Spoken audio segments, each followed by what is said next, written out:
มื้อนี้ก็เป็นมื้อที่7มื้อที่8แล้วพ่อแม่พี่น้องเนาะที่ครูคิวน้องทรายกับอีพ่อได้มารักษาอยู่ที่โรงพยาบาลแห่งนี้นะเนาะก็มาฮอดมื้อนี้อาการของอีพ่อดีขึ้นหลายเติบแล้วเนาะแต่ครูคิวกับน้องทรายก็ได้ไปปรึกษาหมอขอย้ายโรงพยาบาล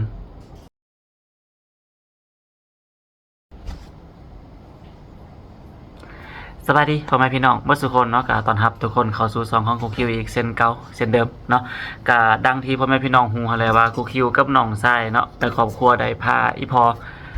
มารักษาอยู่ทางฝั่งไทยวันที่22มื้อนี้29แล้ว7มื้อ7คืนก็พอดีอาการของอีพอดีขึ้นหลายเติบแต่ท่านหมอเพิ่นก็ยังบ่อยากให้กลับบ้านเทื่อเพราะว่าอันนี้เนาะยังได้ต่อทรายต่อท่อระบายลมระบายอากาศระบายน้ำเศษเลือจากปอดอยู่ยังบ่ทันได้ปลดหั่นนะแต่อ่าขั้นตอนการรักษาก็คือมันก็เบาบางลงเนาะเป็นการยูเพื่อเฮ็ดให้แผลสมานเป็นการบำบัดเป็นการแบบต้องอยู่ไกลๆหมอจักเล็กจักน้อยหั่นนะแต่ว่ามันก็บ่ได้แบบเป็นป่วยอย่างที่มันหนักกว่านี้นะฉะนั้นครูคิวกับน้องชายก็เลยปรึกษากันว่าจังซั่นขอย้ายโรงพยาบาลนำท่านหมอได้บ่เนาะรวมกับท่านหมอตะกี้นี่แหละท่านหมอเพิ่นก็บอกว่าอาการค่อนข้างดีขึ้นหลายเติบแล้วเนาะก็เพิ่นสิพิจารณาตอนนี้ณปัจจุบันตอนนี้หมอเพิ่นน่ากำลังปรึกษากันอยู่ว่าจะให้ย้ายไปโรงพยาบาลใดนะแล้วบัดนี้มันอาจจะมีคำถามเนาะหลายๆท่านถามครูคิวมาตั้งแต่คลิปก่อนๆหน้านี้ว่า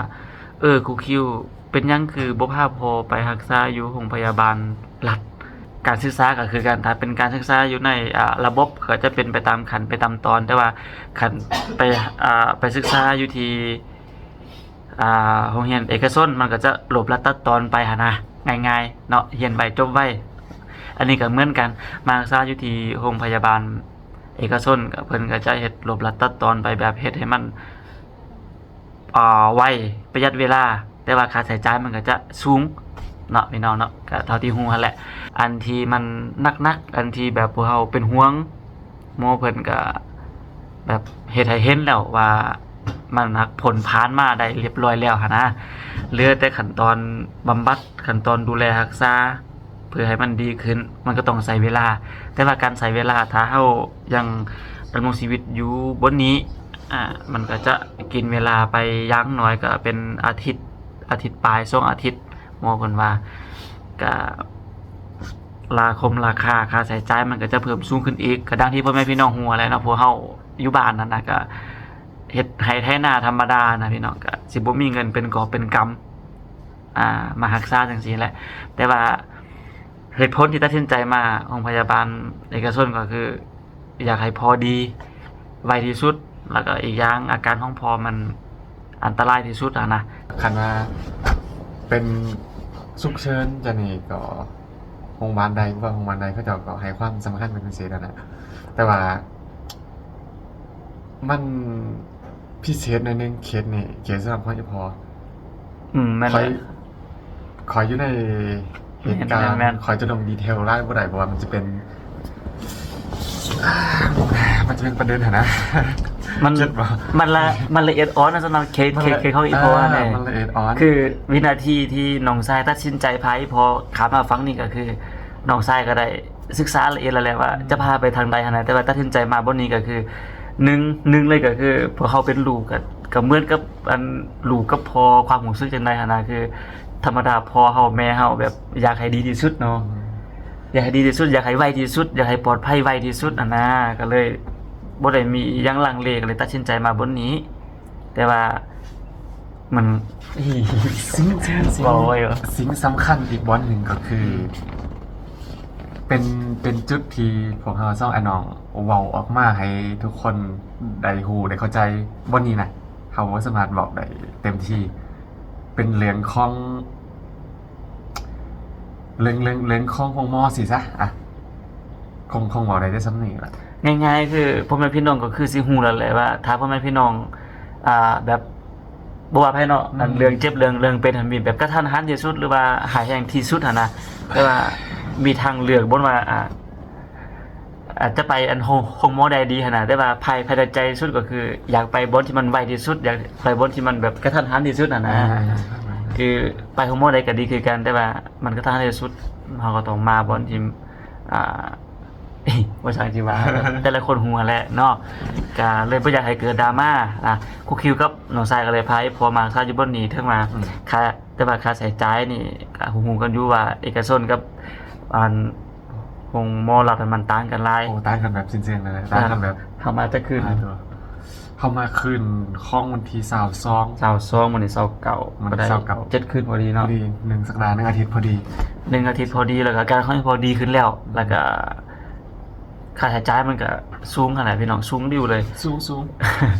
ก็เลย สูงอะไรเขาก็เลยไปอยู่ตอนนี้ แม่น เพราะอีกอย่างอาการของอีพอเริ่มเพิ่นแบบว่าเริ่มคงที่แล้วใช่ไหม อาการ แต่เขา คงที่ เขาแค่อยู่เบิ่งอาการ แม่น ของซ้ายทอหั่นพอดีคันดูดลมออกหมดปึ๊บเขาก็แค่เอาอันซ้ายทอออกแล้วก็ปิดบาดแผลก็คือจบ แม่น แต่ว่าเขาก็ต้องอยู่ใกล้ชิดกับหมอเพราะว่ามันยังมีโทษแก้วไปประมาณนำเขาตลอดสินะ แม่น นั่นแหละ ทาง เขาก็เลยกลับบ้านบ่ได้ ทางทันมอยุคนี้เพิ่นก็เห็นใจสุดเนาะเพราะว่าเพิ่นก็มาถามอยู่เพิ่นว่าอยากบ่อยากย้ายบ่เพิ่นว่าเพราะว่าเพิ่นก็เข้าใจนั่นแหละว่าการค่าใช้จ่ายนะ เข้าใจ เพิ่นเบิ่งสีหน้าของเฮาเพิ่นก็เข้าใจแล้วว่าพวกเฮาต้องแบบคิดหนักนิดนึงนะเพิ่นก็มาถามว่าอยากย้ายบ่ อืม พวกเฮาก็เลยร่วมกับทันมอเพิ่นไปว่า ถ้าขั้นตอนการรักษามันบ่ยุ่งยากแต่ว่าอยู่อันโรงพยาบาลแบบชุมชนแบบไกลๆกับบ้านเฮาซะบ่ถึงคลองเนาะ อืม ถ้าเพิ่นหันแบบสามารถเบิ่งอีพอได้หันพวกเฮาอยากขอใหญ่ไปแดนหนึงก็คือบอกกับบ่ตรงๆเลยพวกเฮาอันหนึงก็คือเรื่อง พวก ค่า เฮา ใช้จ่าย อยากประหยัดเรื่องค่าใช้จ่ายเด้หั่นน่ะแต่ก็บ่ได้บอกว่าบ่นี้แพงแต่บ่เพิ่นเข้าใจ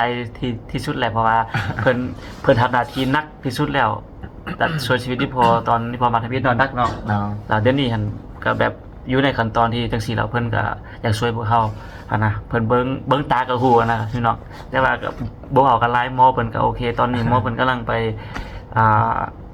ปรึกษากันเนาะ ปรึกษาว่าเป็นการแล่นเรื่องให้ใช่ไหม แล่นเรื่องให้ว่าจะเฮ็ดจังใดต่อไป แต่ว่าที่แน่ๆเพิ่นก็สิให้ไปหั่นแหละให้ไปรักษาอยู่ที่โรงหมอ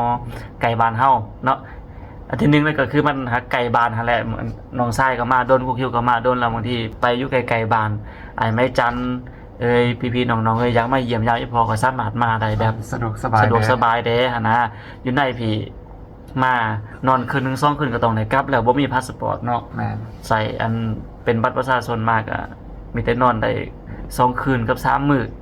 ก็ได้กลับแล้ว แต่ว่า 2คนเฮานี่มาจักมือพู้นแหละจักไปตำรวจปั๊บพู้นแหละ จักมือพอเป็นเดือนแล้วบ่แต่พอเขาใส่พาสปอร์ตเนาะอยู่ได้หึงอยู่ ที่รับ บ่มีปัญหาดอกพี่น้องอีกอย่างถ้ามันเป็นเคสฉุกเฉินจังซี่เอาพ่อเอาแม่มาเข้าโรงพยาบาลจังซี่ก็ไปลมกับตมเพิ่นได้อยู่คันถ้าว่าเอากายเอาลวงไปหั่นน่ะคันมีใบรับรองแพทย์เนาะ นะครับ แต่ว่าเรื่องอันขามไปขามมามีปัญหายังเนาะมีปัญหาในเรื่องการเดินทางถ้าพ่อแม่พี่น้องทางฟังเฮาอีพออีแม่เขาไอ้แม่จันเขายังมาเยี่ยมยามยังมาเบิ่งอีพอดูแลอีพอก็สามารถมาเปลี่ยนพวกเขาได้หั้นนะง่ายๆคันอยู่พี่มันก็ไกลเด้อเนาะ ก็นั่นแหละว่าโดยจิตใจลูกก็ไพ่ๆกับยักษ์มากไพ่ก็อยากดูแลแหละ แม่นพ่อแม่พี่น้องก็คือสิเข้าใจว่าอันเอาปัวเอาพ่อไปห้องหมอเอาแม่ไปห้องหมอนี่อยากให้ดีที่สุดอันแหละแบบเนาะ แล้ววันนี้ยุคนี้นี่พี่น้องกับน้องชายกินเขากินน้ำก็ตอนในซังเลยเนาะส่วนหลายเขาได้ซังเนาะมีบางเทื่อซื้อที่ลงไปซื้อเพราะว่าขันเขาจะลงไปกินเลยก็ต้องได้ไปนำกัน2คนแล้วอีพออยู่คนเดียวหั่นแบบป้าอีพอบ่ได้คูคิวลงน้องชายอยู่คูคิวอยู่น้องชายลงจังซี่นะแล้วส่วนหลายก็ล่มกันว่าเฮาซังมากินกันได้นะก็ซังมากินเนาะเทื่อละ200-300 บาท ก็หักนักเติบสำหรับอาหารการกินของเขาก็ได้ แต่ว่าอีพอหันมีอาหารโรงพยาบาลอยู่เนาะเพิ่นเฮ็ดอาหารให้กิน ก็ประมาณนี้พ่อแม่พี่น้องเหตุผลที่จะย้ายเนาะพี่น้องเนาะเหตุผลที่ครูคิวกับน้องชายจะย้ายอีพอไปที่โรงพยาบาลชุมชนไกลๆกับบ้านเฮาก็นี่แหละเท่าที่เว้ามาหวังว่าพ่อแม่พี่น้องคือสิเข้าใจแล้วก็คือสิบ่มีดราม่าซังเนาะ ก็ต้องขอบอกขอบใจหลายๆเนาะทางทันมออยู่ทางโรงพยาบาลนี่ที่เพิ่นดูแลเอาใจใส่เป็นอย่างดีก็ทางพยาบาลเพิ่นนู้เพิ่นก็ดี ดีสุดเนาะเขามาก็โอ้ลมนู่นนี่นั่นเพิ่นก็เห็นอกเห็นใจหั่นแหละก็บ่แม่นแต่เฮาหลายๆเคสที่ในหม้อเพิ่นลมสู่ฟังแล้วก็พี่น้องเพิ่น FC ที่มาหาครูคิวเพิ่นก็ลมสู่ฟังว่าส่วนหลายคันหนักๆเพิ่นก็มาบ่นี่หั่นแหละเพราะว่าเป็นโรงพยาบาลเอกชนแต่มันใหญ่มีแพทย์เพิ่นมีเครื่องมือยังครบสุดนะเนาะเพิ่นช่วยได้แบบกระทันหันตัวที่มันหนักๆคั่นนะแล้วส่วนหลายก็คือช่วงพักฟื้นพักอีสังนี่ก็ญาติของคนไข้หรือว่าในหมอเพิ่นก็สิมาปรึกษาแบบ